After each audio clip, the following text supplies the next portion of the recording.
మీ వేణు, ఆంధ్రప్రభ.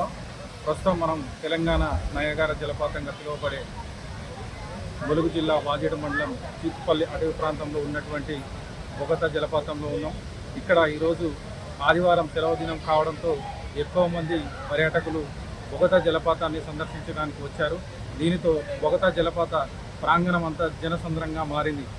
ఇక్కడికి పిల్లా పాపలతో వచ్చి బొగత అందాలను వీక్షిస్తూ చక్కటి ఆహ్లాదాన్ని పొందుతున్నారు.